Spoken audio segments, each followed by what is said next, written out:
The locket hit the table with a sound so small I almost missed it. My ex-husband slid it across to our daughter like he was returning something broken.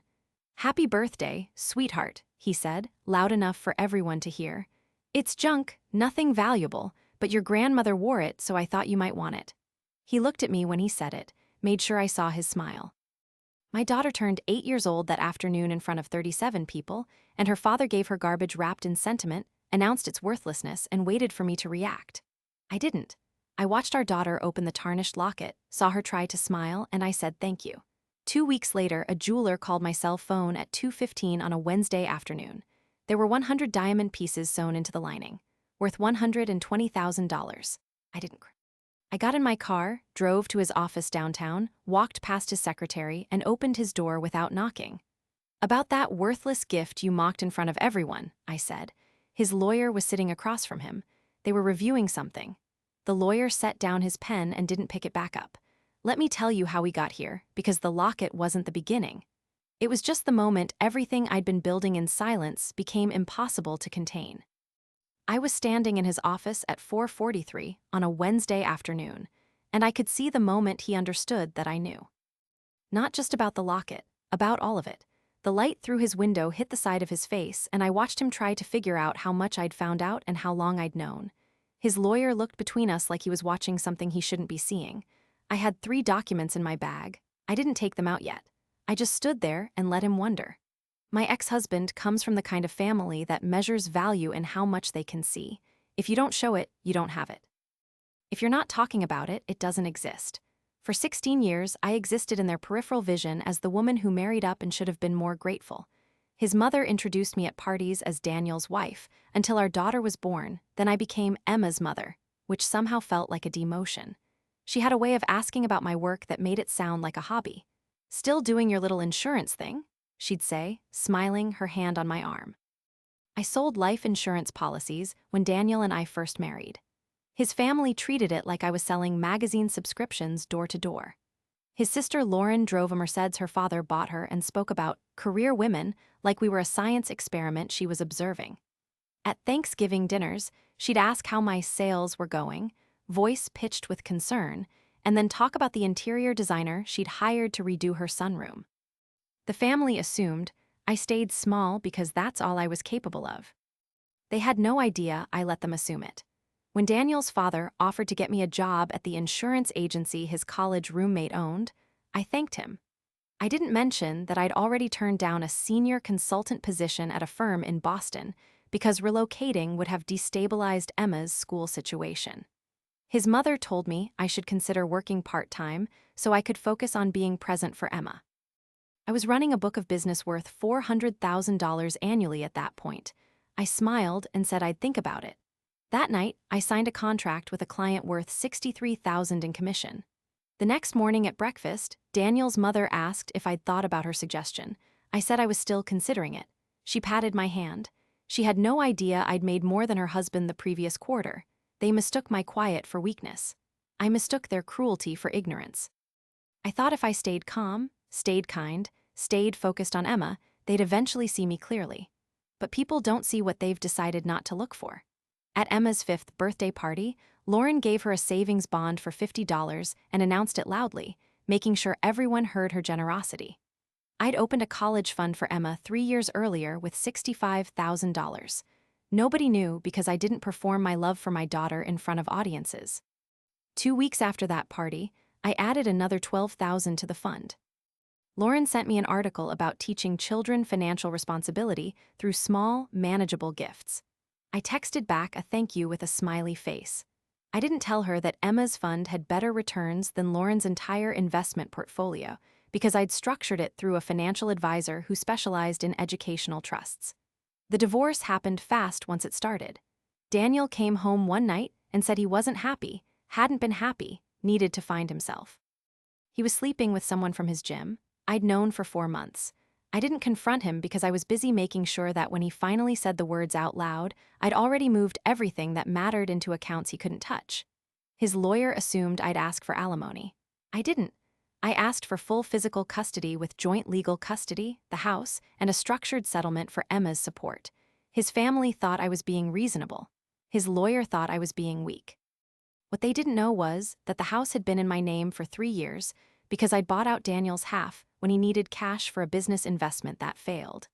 The deed transfer happened so quietly his own mother didn't know her son no longer owned property in his marriage.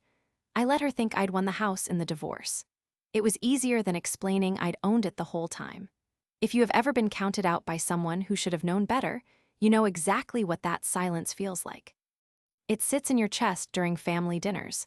It watches you smile while someone explains your own career to you incorrectly. It keeps you quiet when you could speak, not because you're afraid, but because you're waiting. I was waiting for the exact right moment when speaking would matter more than it cost. Emma was 7 when the divorce finalized. I had full custody. Daniel's family still invited me to holidays because excluding me meant excluding Emma, and they weren't ready to lose access to their grandchild. I went. I brought wine. I smiled.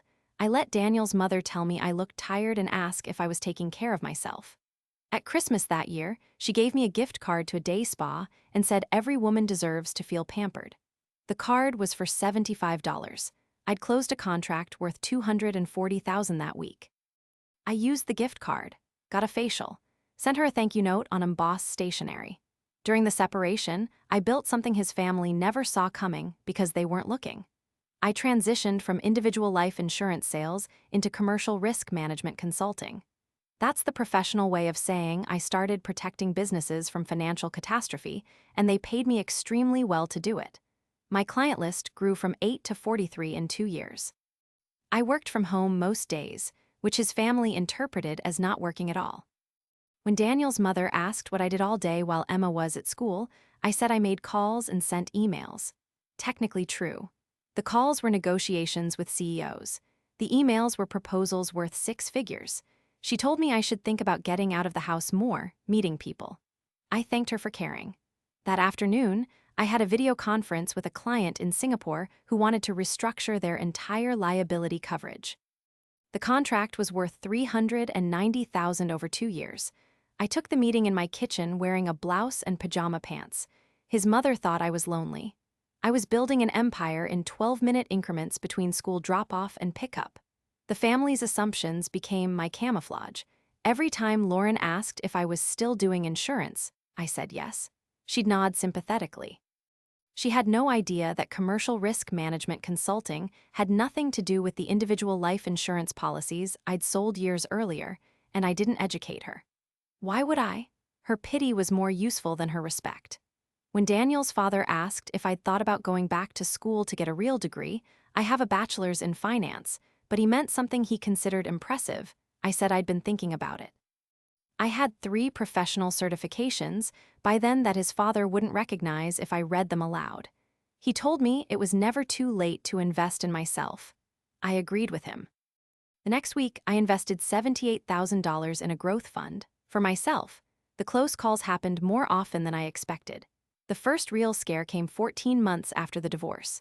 Daniel's sister Lauren showed up at my house unannounced on a Tuesday morning. She had wine and sympathy and that specific tone of voice that means someone's about to ask you for something. We sat in my kitchen. She looked around, and I saw her cataloging. The same countertops from when Daniel lived here. The same refrigerator. No upgrades, no renovations, nothing flashy. She relaxed. I made coffee. I wanted to check on you, she said, which meant she wanted to confirm I was struggling. How are you managing, financially I mean, with just the one income? I told her I was doing fine. She leaned forward. But really, though, you can tell me, are you making enough? I said I was covering my expenses. She nodded like she'd confirmed something. Because if you ever need help, we're family. You know that, right? I thanked her, told her I appreciated it. She smiled, satisfied. Then her eyes caught something. My laptop was open on the counter. The screen had gone to sleep, but before it did, I'd been reviewing a contract. She squinted at it. What's that? She asked. My heart rate didn't change. I closed the laptop. Just a client thing, boring paperwork. She accepted it. She had no framework for imagining that boring paperwork might represent $417,000. I walked her to the door. She hugged me, told me to call if I needed anything. I said I would. The second she left, I locked the door and stood there for 30 seconds, breathing. That was too close. I got more careful about where I left things visible. The second close call happened at Emma's 7th birthday party, smaller than the previous year. just family. Daniel's mother insisted on hosting because she said I shouldn't have to do everything myself. What she meant was she didn't trust my house to be impressive enough. I let her host. Brought a cake I'd ordered from the bakery she liked. Daniel showed up late with a present wrapped in newspaper comics because he thought it was charming. Emma loved it anyway because she was 7 and her father's laziness still looked like whimsy. His mother pulled me aside in the kitchen while the kids ate cake in the backyard. "I've been thinking," she said, which never led anywhere good. "Emma's getting older, she should have opportunities. Private school maybe, or tutors. I know that's not in your budget, but we'd be happy to help." I looked at her. She had that expression. The one that said she was being generous and I should be grateful. I told her Emma was doing well in public school. She frowned. "But you want what's best for her, don't you?" Of course I did. I didn't say that I'd already researched private schools, visited 3, and decided the public school in our district had a better math program and more diverse student body. I didn't say that Emma's college fund had enough to cover 4 years at any university in the country, plus graduate school if she wanted it. I said I'd think about it. Daniel's mother smiled, squeezed my arm. "We just want to make sure she has the chances you didn't have." I smiled back, excused myself. Went to the bathroom, locked the door, looked at myself in the mirror, breathed. When I came back out, Daniel's father was telling Emma about the importance of hard work and saving money. I stood in the doorway and listened to a man who inherited his wealth lecture my daughter about earning hers. Nobody noticed me there. I didn't interrupt. That night, after Emma was asleep, I transferred another $15,000 into her college fund. I didn't do it to prove anything. I did it because I could. By the time Emma turned 8, I'd built a structure that would hold against any storm. Client base, 61 active accounts. Annual revenue, just over $900,000. Overhead, minimal because I worked from home and kept my expenses low. Savings, enough to weather 3 years without a single new client. Investments, diversified, managed by a fiduciary advisor Daniel's family would probably consider beneath them, which was fine because he'd outperformed their wealth manager for 4 straight years. Emma's college fund, $147,000. My retirement accounts, fully funded, on track to support me comfortably if I stopped working at 55, which I wouldn't, but it was good to know I could. I had everything organized, everything protected, everything documented. I had a legal team on retainer. I had an accountant who understood complex income structures. I had a financial advisor who sent quarterly reports I actually read. And I had the one thing Daniel's family never expected me to have: options. The family still thought I was barely surviving. At Emma's 8th birthday party, the one where Daniel gave her the locket, his mother pulled me aside before cake and asked if I was doing okay, really okay. I said I was. She looked at me with pity. "It's hard, I know, doing it all alone. If you ever need anything, we're here." I thanked her. She had no idea I'd paid off my mortgage 2 months earlier. The house was mine. Free and clear. No bank, no debt, no leverage anyone could use against me. I was 39 years old and owned my home outright in a market where that was almost unheard of. But I didn't tell her that because the moment I did, the dynamic would shift. They'd have questions. They'd want to know how. They'd start looking closer. And I wasn't ready for them to look closer. Not yet. If you are still with me, stay, because what I did next is the reason I am telling you this story. I had a lawyer named Patricia Reyes. I'd hired her during the divorce, and she'd stayed on as general counsel for my business. She was the person I called when I needed contracts reviewed, when clients tried to renegotiate terms, when anything even remotely legal appeared on my radar. Patricia didn't do family law anymore, but she knew people who did. Good people. The kind who didn't lose.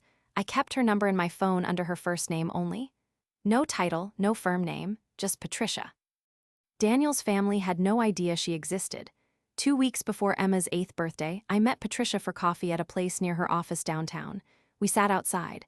She had a legal pad and a pen that looked expensive. I had a question. If someone tried to claim I was unfit or unstable or couldn't provide for my daughter, what would they need to prove it? Patricia set down her coffee, looked at me. "Why are you asking?" I told her it was hypothetical. She didn't believe me, but she answered anyway. They'd need evidence of genuine harm or inability to meet the child's needs. Neglect, abuse, financial instability, substance issues.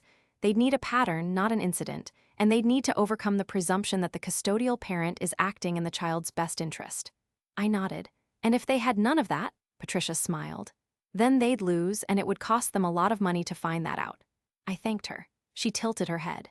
You want to tell me what this is about? I said not yet. She said okay. We finished our coffee. I paid. She didn't argue. The family gathering for Emma's 8th birthday happened on a Saturday in April. Daniel's mother hosted again. Insisted, really. Same house, same backyard, same performance of family unity that pretended the divorce hadn't redrawn all the lines. I arrived with Emma at 2 in the afternoon. Brought flowers for his mother, a bottle of wine for the table. Wore a dress I'd owned for 4 years because it was nice enough to show I'd tried, but not so nice that anyone would wonder where I got the money. Emma wore the dress Daniel's mother had bought her for Christmas. I braided her hair. She looked beautiful. Daniel was already there when we arrived. He was in the kitchen with his sister, both of them laughing about something on her phone. His mother answered the door. Hugged Emma first, then me. "So glad you could make it," she said, like I'd had a choice.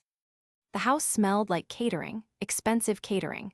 The kind that comes with servers. I counted 11 people in the living room, extended family, Daniel's cousins, people I recognized from holidays. Emma ran to find the other kids. I stood in the entryway holding wine and flowers like a guest in a house I'd visited 100 times. Daniel's mother took the flowers, smiled. "You didn't have to." I said I wanted to. She disappeared into the kitchen.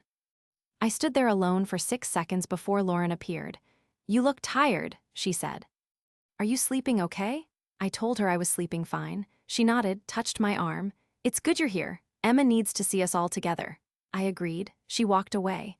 I found a corner near the bookshelf and stayed there until it was time for cake. Daniel gave Emma the locket after we sang Happy Birthday. 37 people watched. He made a whole thing of it, got down on one knee like he was proposing, pulled the small box out of his jacket pocket with a flourish. Emma's face lit up because she was 8 and didn't know yet that love shouldn't look like performance. She opened the box, pulled out the locket. It was tarnished. Dull, the chain was thin. It looked like something pulled from the bottom of a jewelry box that nobody wanted. Daniel smiled at her. "Happy birthday, sweetheart. It's junk, nothing valuable, but your grandmother wore it, so I thought you might want it." He said it loud, made sure everyone heard. Emma tried to smile. I saw her try. She looked at me, I nodded at her, smiled. She put it on. It hung crooked on her small neck. Daniel stood up, looked at me. "Family history," he said. "Worth more than money, right?" I said thank you for thinking of her. His mother clapped. Everyone else clapped. Emma touched the locket with her fingers. I wanted to take it off her neck and throw it in the trash. I didn't. I smiled. I took pictures. I cut the cake. I stayed until 4:30 and then told Emma we needed to go because she had homework. Nobody argued. We left. In the car, Emma was quiet. She touched the locket. "Do you think it's pretty?" she asked. I told her I thought it was special because it belonged to her grandmother. She nodded, looked out the window. Daddy said it was junk. I didn't know what to say to that. I told her that sometimes people say things they don't mean. She accepted it because she was 8 and still believed adults made sense. When we got home, she went upstairs to change. I stood in the kitchen and felt something I hadn't let myself feel in years. Rage, not at the locket, at the performance, at the need to humiliate masked as sentimentality. At 37 people watching him give our daughter garbage and call it love.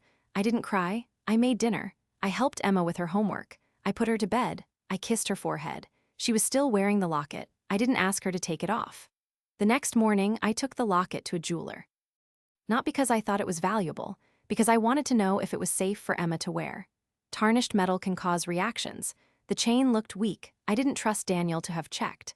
The jeweler was a man named Richard Chen who'd appraised some estate jewelry for a client of mine 2 years earlier. His shop was small, precise. He took the locket, examined it under a light, and said he'd call me in a few days. I thanked him, left, forgot about it. I had client meetings. Emma had school. Life continued in the shape it had taken. I didn't think about the locket again until my phone rang 13 days later at 2:15 on a Wednesday afternoon. I was at my desk at home, reviewing a contract. The number wasn't saved. I almost didn't answer. "This is Richard Chen," the voice said. "From the jewelry appraisal. We need to talk about the locket you brought in." I put down my pen. "Is something wrong?" There was a pause. "Can you come to the shop, today if possible? I'd rather show you in person." I told him I'd be there in 30 minutes. He said he'd wait. I hung up, sat there, looked at the contract on my screen, saved it, closed my laptop, got my keys, drove. Richard's shop was empty when I arrived. He was behind the counter. The locket was on a black velvet pad under a light. He gestured for me to come closer. "I need to show you something," he said. He opened the locket. The inside was empty, nothing unusual. Then he took a small tool, something that looked like a dental pick, and worked at the edge of the lining. It lifted. Underneath, between the metal casing and the inner lining, there was fabric. He worked carefully, lifting it piece by piece. Small stones fell onto the velvet. 1, 5, 20. He kept going. They piled up, tiny, clear, brilliant under the light. Diamonds, he said. 100 pieces, high quality, Edwardian cut. Someone sewed them into the lining and sealed it back up. I stared at them. How much? I asked. Richard looked at me. Conservatively. $120,000, maybe more depending on the buyer. The shop was quiet. I could hear the clock on the wall. You're sure? I said. He nodded. I can give you a written appraisal if you want documentation. I said yes. He said it would take 2 days. I thanked him. He carefully placed the diamonds back into the locket, sealed the lining, and handed it to me in a small box. Keep this safe, he said. I put it in my bag, drove home, sat in my driveway for 11 minutes. Then I went inside, called Patricia. She answered on the second ring. I need to see you, I said. Today. She heard something in my voice. I'll make time, she said. 4 o'clock, I said I'd be there. Hung up. Looked at the clock. I had 93 minutes to decide what I was going to do with $120,000 worth of diamonds my ex-husband had called junk in front of 37 people, including our daughter. Patricia's office was on the 14th floor of a building downtown that smelled like coffee and filtered air. I sat across from her desk, with the locket in its box on the table between us. She'd already read the preliminary appraisal Richard had emailed her that morning. $120,000 in diamonds sewn into a piece of jewelry my ex-husband had publicly dismissed as worthless junk in front of our daughter and 37 witnesses. Walk me through what you want to do. Patricia had her legal pad out, pen ready. I hadn't decided yet, that was the problem. He humiliated Emma. He made sure everyone heard him call it garbage. He didn't know what was inside. That's not the point. Patricia set her pen down. Then what is the point? I looked at the box. The locket was still inside, sealed back up by Richard after he'd cataloged every stone. The point is that he gave our daughter something that belonged to his grandmother, called it worthless to her face, and made it a performance. And now it turns out that his family has been sitting on a small fortune hidden in an old piece of jewelry and nobody bothered to check. Or somebody did check. Patricia leaned back in her chair and gave it to Emma knowing exactly what was in it. I hadn't considered that. You think someone knew? I think 100 stones don't sew themselves into a locket lining by accident.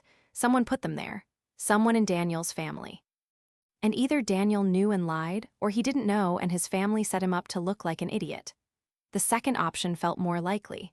Daniel's mother controlled the family heirlooms. She decided who got what and when. If she'd given Daniel that locket to pass along to Emma, she would have known its history. So what do I do? Patricia picked up her pen again. Legally, the locket was a gift to Emma. It's hers. The contents are hers. You, as her parent and guardian, manage her assets until she's 18. That means you decide what happens to those diamonds. Can I sell them? Yes, you can sell them and put the money in trust for her. You can keep them as they are. You can have them reset into something else. They're Emma's property. You have full discretion as her guardian to manage them in her best interest. Patricia paused, but I don't think that's what you're asking me. She was right. I wasn't asking about legal authority. I was asking about something else entirely. Daniel's family thinks I'm barely surviving. They offer me gift cards and advice about working part-time. They have no idea what I've built. And now, I have proof that they're either careless with valuable assets or they tried to manipulate Daniel into looking generous while actually giving Emma something they thought was worthless. And you want them to know. I want them to understand what they've done. I want them to see who I actually am. I want Daniel to explain to his mother why he didn't bother to have the locket appraised before calling it junk in front of 36 people. Patricia was quiet for a moment. Then she flipped to a fresh page on her legal pad. Let's talk about timing. Emma's birthday was 2 weeks ago. If you're going to do something, when? I thought about it. Daniel's family had a pattern. Big gatherings, formal events, moments designed to showcase family unity and hierarchy. His mother's 70th birthday was coming up in May, 6 weeks away. She'd been planning it for months. Dinner at the country club, 75 guests, speeches, a slideshow, the kind of event where appearances mattered more than anything else. His mother's birthday dinner, I said. May 18th. Patricia wrote it down. And what exactly are you planning to do? I don't know yet, but I have 6 weeks to figure it out. She looked at me across the desk. If you go into that dinner and reveal what you've built, what you have, what that locket is actually worth, you can't take it back. You understand that? The family dynamic changes permanently. There's no going back to quiet. I understood. I'd been quiet for years. Strategic silence. Letting them underestimate me while I built something they couldn't touch. But Emma, sitting at that table in a tarnished locket her father called garbage, trying to smile while everyone clapped, had shifted something fundamental. I'm done being quiet. Then let's build a plan. Patricia pulled out her laptop. We have 6 weeks. Tell me everything. I spent the next 90 minutes telling her everything. The business structure, the client list, the revenue streams, the investments, the college fund, the mortgage I'd paid off. The close calls, the moments I'd almost been discovered, the ways I'd kept it all invisible. Patricia took notes, asked questions, pulled up documents on her screen. By the time we finished, she had a strategy mapped out that made my chest feel tight with something between fear and anticipation. You'll need documentation, she said. Account statements, business registration, client contracts, everything that proves what you've built. We'll organize it so you can present it clearly. I asked her if she thought I was being petty. I think you're being strategic. There's a difference. Patricia closed her laptop. Petty would be rubbing their faces in it for no reason. Strategic is making sure they understand that underestimating you has consequences, especially when it affects your daughter. I left her office at 6:12 in the evening, drove home, made dinner for Emma, helped her with her math homework, put her to bed, kissed her forehead. She was still wearing the locket. I hadn't told her about the diamonds yet. I wasn't sure how to explain it in a way that made sense to an 8-year-old. Your father gave you garbage that turned out to be treasure, and now we're going to use it to show his family who we really are. That wasn't a conversation for a school night. The next morning, I called my accountant. His name was Marcus Webb, and he'd been handling my business finances for 3 years. I need a complete portfolio summary, I told him. Everything. Business assets, personal assets, investments, retirement accounts. I need it organized, professional, and printed. Marcus asked why. I told him I was preparing for a meeting. He said he'd have it ready by Friday. I thanked him, hung up, opened my laptop. I had 6 weeks. I made a list of what needed to happen. 1. Get the portfolio documentation from Marcus. 2. Have Richard prepare a formal appraisal of the locket with photographs and certification. 3. Get copies of Emma's college fund statements. 4. Prepare a presentation that showed, clearly and undeniably, exactly what I'd built while they thought I was struggling. I worked through the list methodically. Marcus delivered the portfolio summary on Thursday afternoon. It was 63 pages. Every account, every investment, every asset I owned, laid out in clean professional formatting with charts and tables. I read through it twice. The numbers were staggering even to me. I'd built this slowly, carefully, over years. Seeing it compiled in one place made it real in a way it hadn't been before. I put it in a folder, set it on my desk. Richard called on Monday with the formal appraisal. I had 2 independent gemologists verify the count and quality, he said. 100 stones. Total appraised value, $123,400. I'm sending you the documentation with photographs and certification. You'll have it by Wednesday. I asked him if he was certain. He said he'd stake his reputation on it. I thanked him. The documentation arrived on Tuesday, not Wednesday. I opened the envelope in my kitchen. The photographs were detailed. Each diamond cataloged by size, cut, clarity. The certification was signed and notarized. I added it to the folder with the portfolio summary.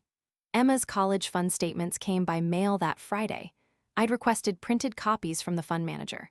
$147,862, not including the diamonds, which would push it past $270,000 once I liquidated them and added them to her account.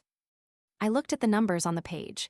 My daughter was 8 years old and had $250,000 set aside for her education, and her father's family thought I couldn't afford private school. I put the statements in the folder. The folder was getting thick. 3 weeks before the dinner, I met with Patricia again, brought the folder. She went through everything page by page, nodded, made notes. This is comprehensive, she said. You'll need to decide how much you want to reveal and in what order. I'd been thinking about that. I want them to understand the pattern first. How they've treated me, what they assumed. Then I want to show them what I actually built. Then I want to address the locket.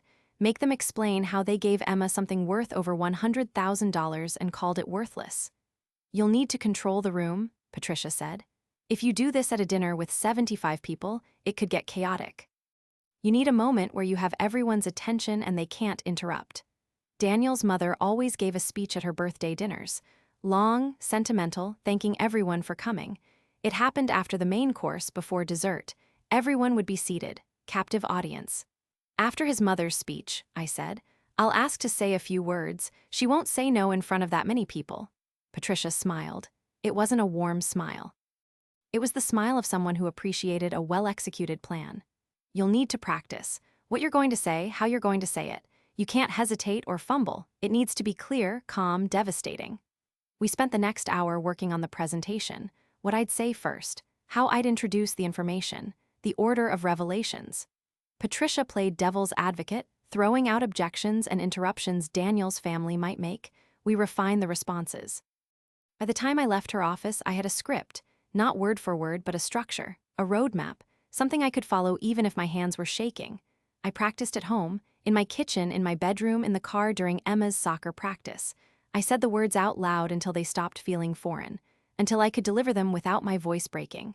I timed myself, 8 minutes from start to finish, 8 minutes to dismantle a decade of their assumptions. 2 weeks before the dinner, Daniel called. My mother wants to confirm you're coming to her birthday. I said I wouldn't miss it. You're bringing Emma? There was something in his voice. Uncertainty, maybe, like he was trying to figure out if I was angry about the locket. Of course, she loves her grandmother. About the locket, he paused. I know it wasn't much, but it was my grandmother's and I thought Emma should have it. I could have told him then, could have explained what was sewn into the lining, but I didn't. It was thoughtful, I said instead. Emma wears it all the time. He seemed relieved. Good, that's good, okay, I'll see you on the 18th. I hung up, looked at the calendar on my wall. 12 days. I had 12 days left of being invisible. The night before the dinner, I couldn't sleep. I got up at 2:30 in the morning and went downstairs, made tea, sat at my kitchen table with the folder open in front of me. 63 pages of portfolio documentation. The locket appraisal with its photographs and certifications. Emma's college fund statements.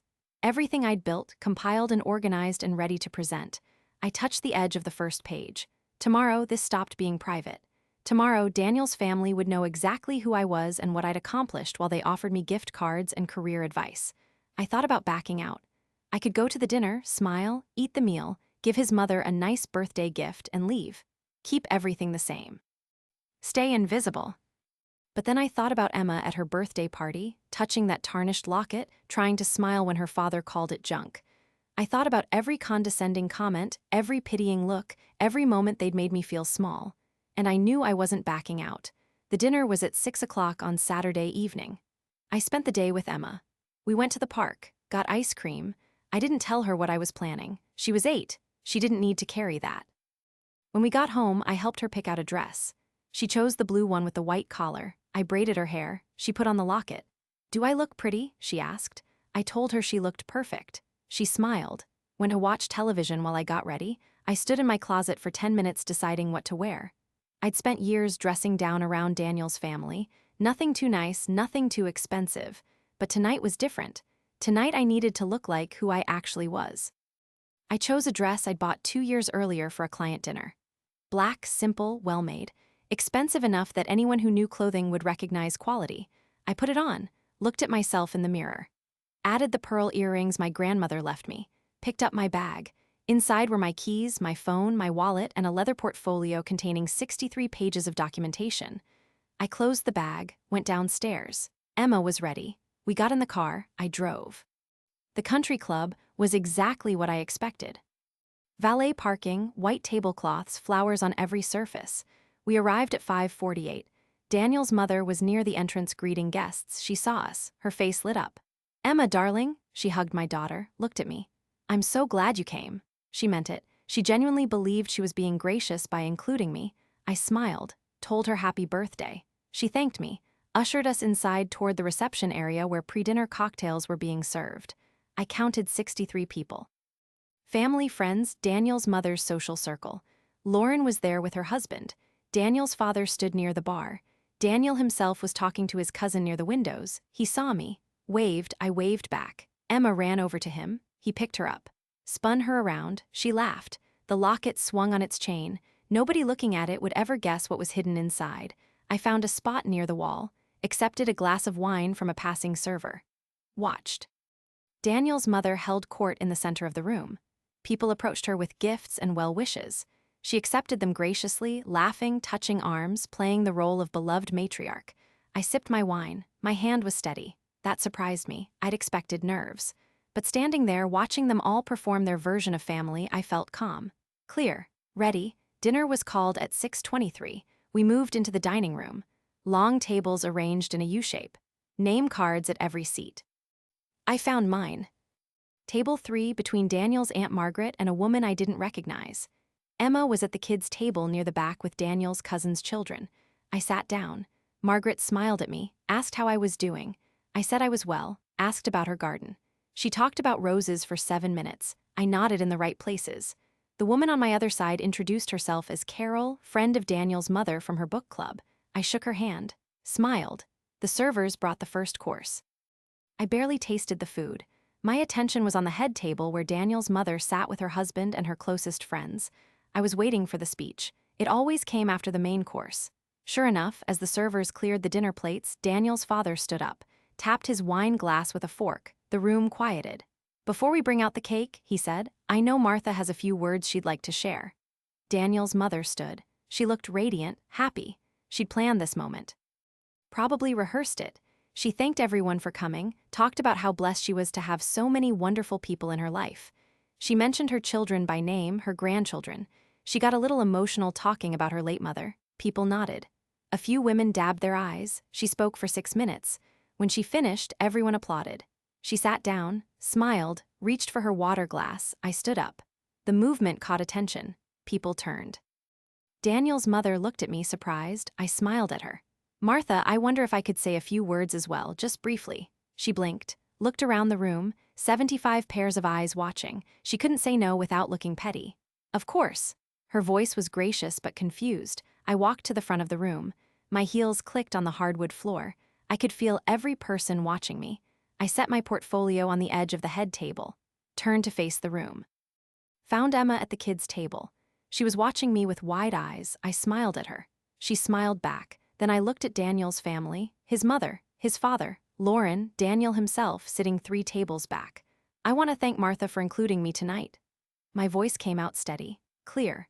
I know it's not always easy to maintain family connections after a divorce, but Martha has been gracious about making sure Emma stays connected to this side of her family, and I appreciate that. Daniel's mother smiled, relaxed slightly. This sounded like a normal thank you speech. "I also want to talk about something that happened at Emma's birthday party 2 weeks ago." I saw Daniel shift in his seat. Daniel gave Emma a locket, a family heirloom. It belonged to his grandmother. He was very clear about its value. He said in front of everyone that it was junk, nothing valuable. Those were his exact words. The room was quiet now. People were leaning forward slightly. Daniel's face had changed.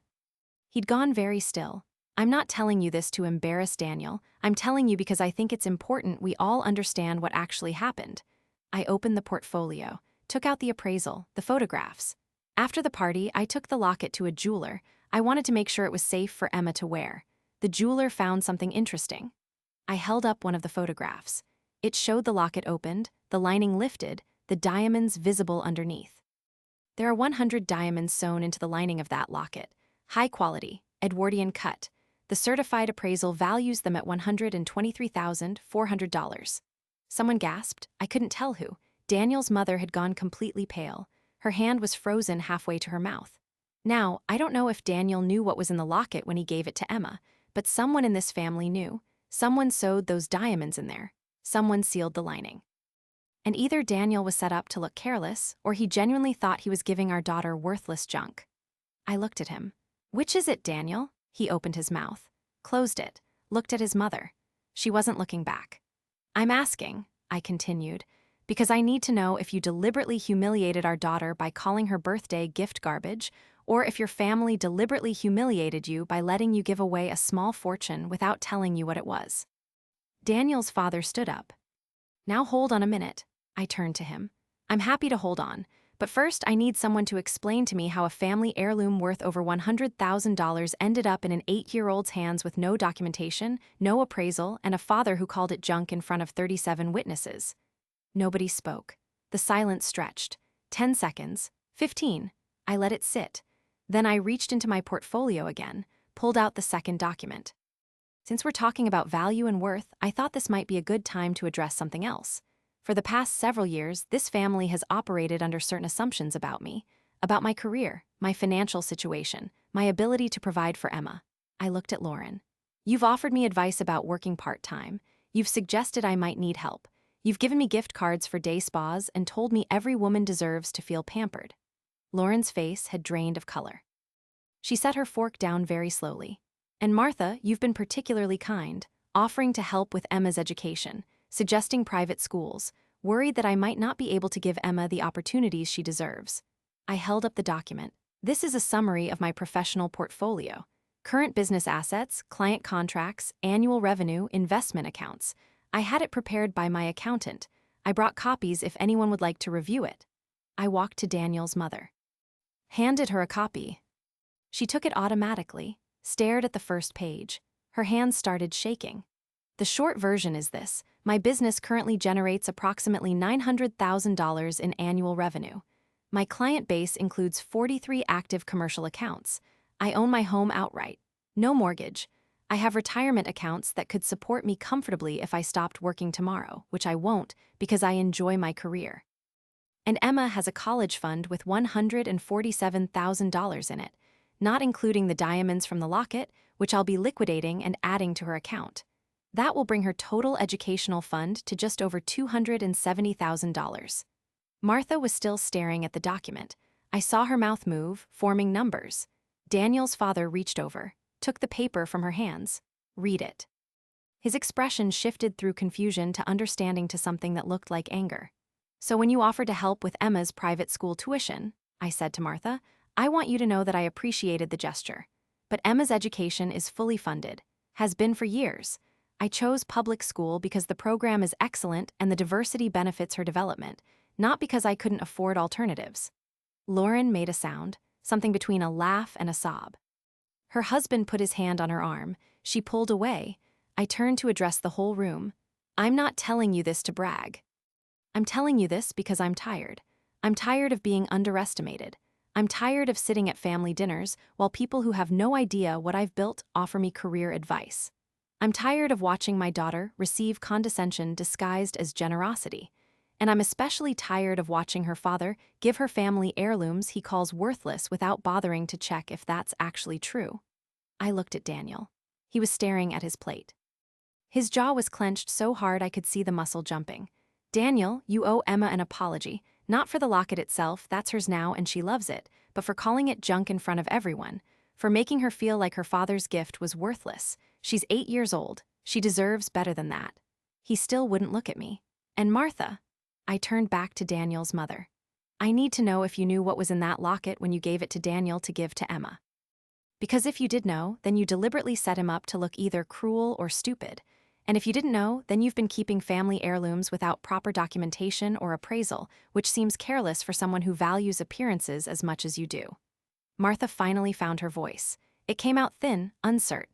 I didn't know about the diamonds. You didn't know? I let that hang in the air. The locket belonged to your mother-in-law. You inherited it.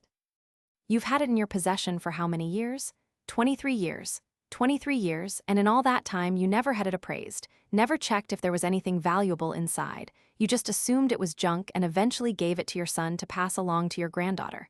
It looked like costume jewelry. The metal was tarnished, the chain was thin. I thought it was sentimental value only. But you didn't check. I wasn't asking, I was stating. You made an assumption and you didn't verify it, just like you made assumptions about me and never bothered to verify those either. She had no response to that. Her mouth opened, closed. She looked at her husband. He was reading the portfolio summary, page after page. His expression had shifted to something I couldn't quite read. Daniel's father looked up from the papers, looked at me. This is real, these numbers? Completely real. You can verify them with my accountant, Marcus Webb. His contact information is on the first page. I paused. I've spent years watching this family treat me like I was one bad month away from bankruptcy, offering me help I didn't need, giving me advice I didn't ask for, and I stayed quiet because I thought it was easier than explaining. But then Daniel gave Emma that locket and called it worthless in front of her friends, her cousins, everyone who matters to her, and something shifted. I realized I was done protecting your assumptions. Carol, the woman from the book club sitting next to my empty seat, raised her hand slightly, like we were in a classroom. I'm sorry, I don't mean to interrupt, but just to clarify, did you say $900,000 a year? Approximately. It varies quarter to quarter depending on contract renewals and new client acquisition. Carol looked at Martha, then at me, then back at Martha. And you offered her a job at State Farm. The room wasn't silent anymore. People were whispering. I could hear fragments of conversation. Did she say 200,000? 900 annually? The locket was worth what? The energy had shifted. This wasn't a polite birthday dinner anymore. This was something else. Lauren stood up. Her chair scraped against the floor. This is ridiculous. You came here to humiliate us. At my mother's birthday dinner, in front of all these people. I turned to her. I came here to stop being invisible. There's a difference.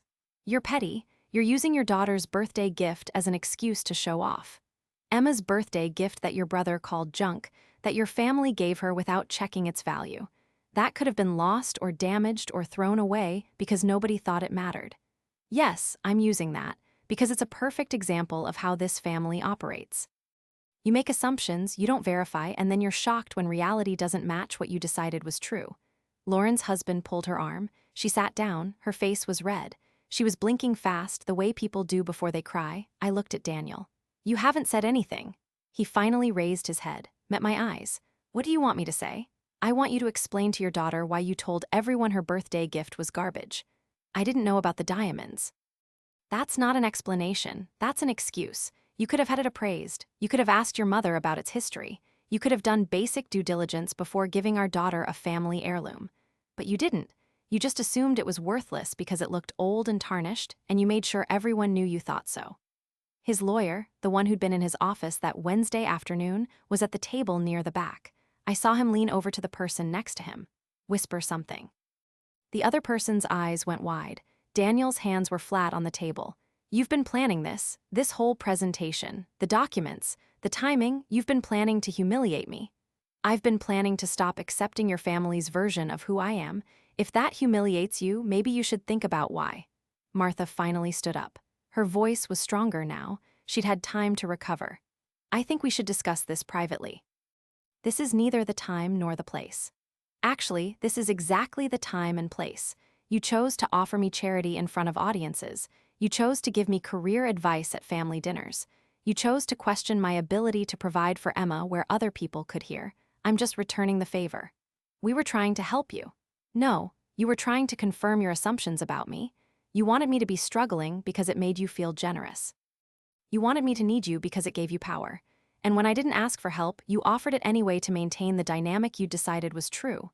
Martha's friend, the one sitting next to her, touched her arm. Maybe we should take a breath. This is getting heated. I picked up my portfolio, put the documents back inside. I'm not angry. I'm done. There's a difference. I'm done being small so you can feel big. I'm done being quiet so you can feel wise. I'm done letting Emma watch her father's family treat her mother like a charity case. She deserves to see what's actually true. I walked back to my seat, sat down. The room was buzzing now. Nobody was pretending not to listen anymore. This was the event. This was what people would remember about Martha's 70th birthday. Margaret, Daniel's aunt, the one sitting next to me, leaned over. I had no idea about any of this. We all thought you were barely making it. I looked at her. She seemed genuinely shocked, not angry, just confused. Why did you think that? Because you never talked about work, you never mentioned clients or contracts. You drove an older car, your clothes were nice but not expensive. You seemed so quiet about everything. I was quiet because I was busy building something. I didn't need an audience for it. She nodded slowly, glanced at the head table where Martha was sitting very still, staring at nothing. I think you just burned every bridge in this family. No. I just stopped maintaining bridges that only went one direction. The servers brought out the birthday cake. 70 candles, they lit them, started singing Happy Birthday. The song felt surreal, disjointed, like we were all pretending the previous 15 minutes hadn't happened. Martha tried to smile, blew out the candles, people clapped. It sounded hollow. Emma appeared at my elbow. Mama, can we go home now? I looked down at her. She seemed tired, overwhelmed. Of course, sweetheart. Let me just say goodnight to Grandma Martha. Do we have to? I understood the instinct, but I wasn't going to teach my daughter to leave without saying goodbye. It's polite, come on. We walked to the head table. Martha saw us coming. Her expression was careful, controlled. Leaving already? Emma has school tomorrow, early bedtime. I put my hand on Emma's shoulder. Thank you for including us tonight. Martha looked at Emma. Her face softened slightly. Happy you could come, sweetheart. Did you have enough cake? Emma nodded. Didn't say anything. She was holding my hand very tightly. Martha's eyes moved to the locket around Emma's neck. That looks lovely on you. Emma touched it. Thank you, Grandma. Your father picked that especially for you. I hope you know that. I felt my jaw tighten, but I didn't say anything. This wasn't the moment, not in front of Emma. We said goodnight, walked out. Daniel caught up with us in the parking lot. Wait! I stopped, turned. Emma was already in the car. Told her to put her seatbelt on. She was watching through the window. What you did in there? His voice was low, angry. That was planned. You came here to make me look like an idiot. You made yourself look like an idiot when you called our daughter's gift worthless without checking. I just provided context. You humiliated my mother on her birthday. Your mother has spent years humiliating me quietly at family dinners. I just did it louder. He stepped closer. We tried to help you. We offered you support. We included you even after the divorce. You offered me pity, not support. There's a difference. Support would have been asking what I needed. Pity was assuming I needed what you decided to give. You lied to us. You let us think you were struggling when you were sitting on all that money. I didn't lie. I just didn't correct your assumptions. You saw what you wanted to see. A struggling single mother who needed rescuing. It made you feel good about yourselves. I let you have that feeling. But then you brought Emma into it. You made her birthday gift a performance of your generosity, and that's where it stopped being about me and started being about her. Daniel looked back at the country club entrance. Through the windows, I could see people still sitting at tables, talking, probably about us. My mother is devastated. Your mother is embarrassed, not the same thing. This isn't over. I opened my car door. Yes, it is. I said what I needed to say. If your family wants to maintain a relationship with Emma, they're welcome to do that, but it will be on honest terms. No more charity, no more pity, no more assumptions. If they can't handle that, then they can explain to Emma why they don't want to see her anymore. I got in the car, started the engine, drove away. Emma was quiet in the backseat.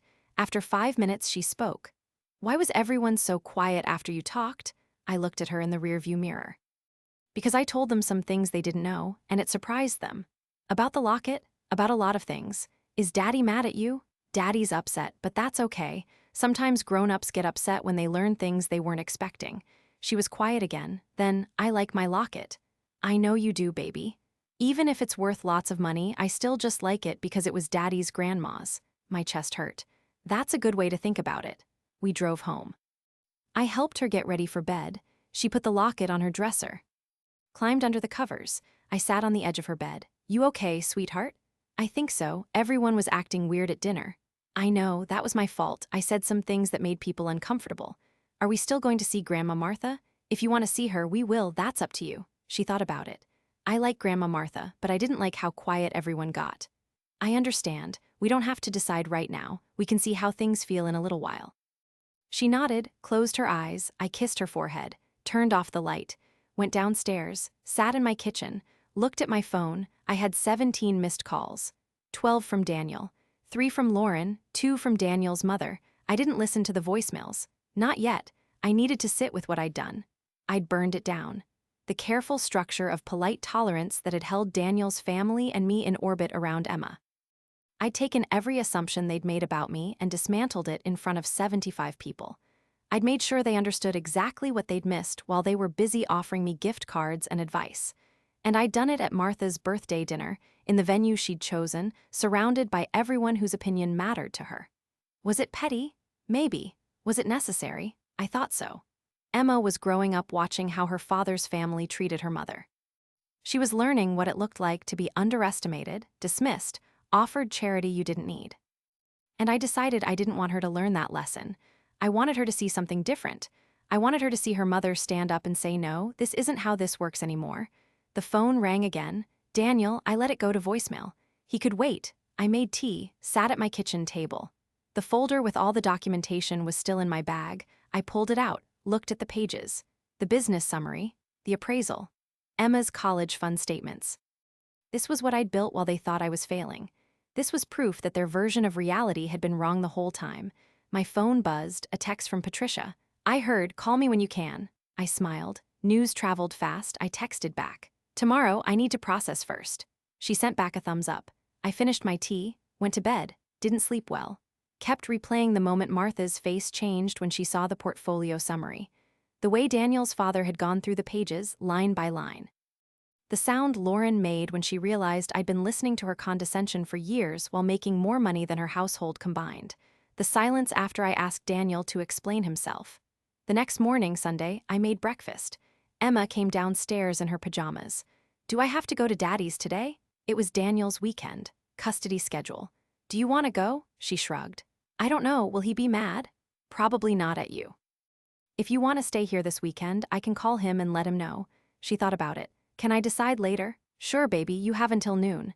At 11:45, she decided she wanted to stay home. I called Daniel, he answered on the first ring. Is she okay? She's fine. She wants to stay here this weekend. I think last night was a lot for her.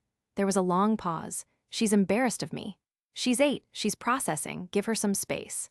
This is your fault. We've established that. Do you want me to bring her by next weekend or would you rather pick her up? Another pause. I'll pick her up Saturday morning.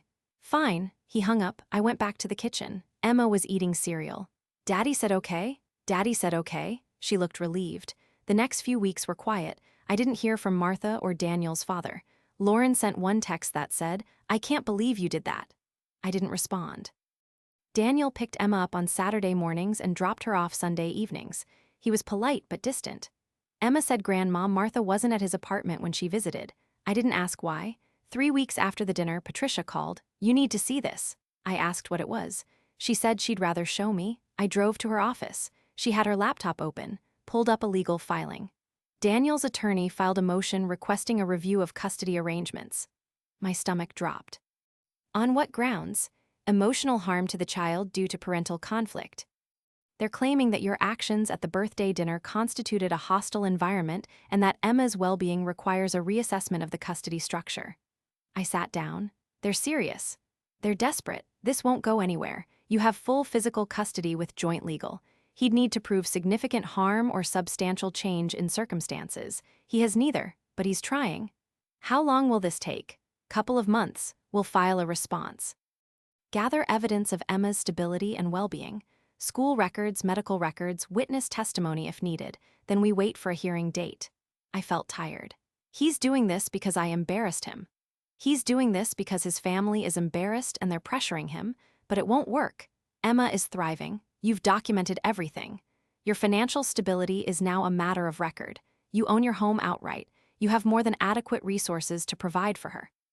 There's no legal basis for changing custody. But we have to go through the process anyway. I left Patricia's office feeling heavy, drove home. Emma was at school. The house was quiet. I sat in my kitchen and thought about what I'd set in motion. The custody challenge, the family fallout, the permanent shift in every relationship Daniel's family had with me. Was it worth it? I thought about Emma trying to smile at her birthday party while her father called her gift junk. I thought about years of sitting at family dinners while they offered me career advice I didn't need. I thought about the assumptions that had shaped every interaction, every offer of help, every pitying look. And I decided yes, it was worth it. The custody hearing happened in July. Daniel's attorney presented their case, argued that I'd created unnecessary conflict, that Emma had been exposed to adult issues inappropriately, that my actions demonstrated poor judgment regarding co-parenting. Patricia responded methodically, presented Emma's school records showing excellent academic performance and social development, presented testimony from Emma's teacher describing a happy, well-adjusted child, presented my financial documentation showing stability and resources, presented the custody agreement we'd established during the divorce, which Daniel had agreed to at the time. The judge asked Daniel directly, "Has there been any change in your daughter's well-being since the dinner in question?" Daniel hesitated. She seemed upset that night. And since then, she's been fine. Has her mother restricted your access to her? No. Has her mother failed to meet any of her obligations under the current custody arrangement? No. The judge looked at the file, looked at me, looked at Daniel. The motion for custody review is denied. The current arrangement stands. Mr. Peterson, if you have concerns about your daughter's well-being in the future, I encourage you to address them through proper co-parenting communication rather than court filings. This hearing is concluded. We walked out of the courthouse. Patricia put her hand on my shoulder. That's done. I nodded, felt something release in my chest. Thank you. You did the hard part. You stayed calm. You documented everything. You built something they couldn't tear down. Daniel was standing near his car in the parking lot. Watching me, I walked over to him. Are we done now? He looked tired, older than I remembered. My mother won't speak to me. She says I made her look foolish. You made yourself look foolish when you called Emma's gift worthless without checking. Your mother made herself look foolish when she spent years offering me charity I didn't need. I just made sure everyone knew it. Was it worth it, destroying everything? I didn't destroy everything. I destroyed the version of reality your family preferred. The actual reality is fine. He got in his car, drove away. I went home. Emma was with my sister for the afternoon. I had the house to myself. I stood in my kitchen and looked around. Same counters, same refrigerator, same table where I'd sat planning the presentation, practicing the words, preparing to burn down the careful structure of silence I'd maintained for years. It felt different now, lighter, like I'd been carrying something heavy and finally set it down. 3 months later in October, I got a letter from Martha. Handwritten, her penmanship was elegant. The letter said she'd spent a lot of time thinking about the birthday dinner, about the assumptions she'd made, about the ways she'd offered help that wasn't needed or wanted. She said she understood now why I'd stayed quiet, that it must have been exhausting to be constantly underestimated. She said she'd like to try again if I was willing. No assumptions this time, no charity, just honest relationship. I read the letter twice, put it on my desk, didn't respond immediately. I needed to think about what honest relationship with Daniel's family would look like, if it was even possible, if it was something I wanted for Emma or for myself. I called Patricia. Martha sent a letter. Apology or excuse? Somewhere in between. Do you want to respond? I don't know yet. Then don't. You don't owe her anything. Not forgiveness, not reconciliation, not even a response. You get to decide what relationship, if any, serves you and Emma. I thanked her, hung up, looked at the letter again. 2 weeks later, I wrote back. Short note. I thanked her for the letter, said I appreciated her honesty, said I needed more time but I was willing to consider rebuilding relationship on different terms. Sent it. Didn't expect much. Martha called a week after that. We talked for 37 minutes. It was uncomfortable, halting. She asked questions about my business. I answered honestly. She told me about her book club, normal conversation. We didn't talk about the dinner, we didn't talk about the past, we just talked. At the end, she asked if Emma might like to come over for lunch sometime, just the two of them. I said I'd ask Emma. Emma said yes. The lunch happened. Emma came home happy. Said Grandma Martha made sandwiches and they played cards. No mention of the locket, no mention of the dinner, just a grandmother and granddaughter having lunch. It's been 8 months since the birthday dinner. Daniel and I are civil, functional. We coordinate Emma's schedule without conflict. His family sends birthday cards and Christmas gifts. Nothing extravagant, nothing pitying, just normal grandparent gestures. Lauren and I don't speak, that's fine. We never had much to say to each other anyway. Emma still wears the locket sometimes. She knows it's valuable now. I explained it to her gently. Told her the stones were worth a lot of money and we'd put it in a safe place for when she's older. She asked if she could wear it sometimes anyway. I said yes. It's hers. She gets to decide how she relates to it. My business is still growing. I added 14 new clients this year. Revenue is on track to break 1 million for the first time. I hired an assistant. Her name is Sophie. She's smart and organized and doesn't ask questions about my personal life.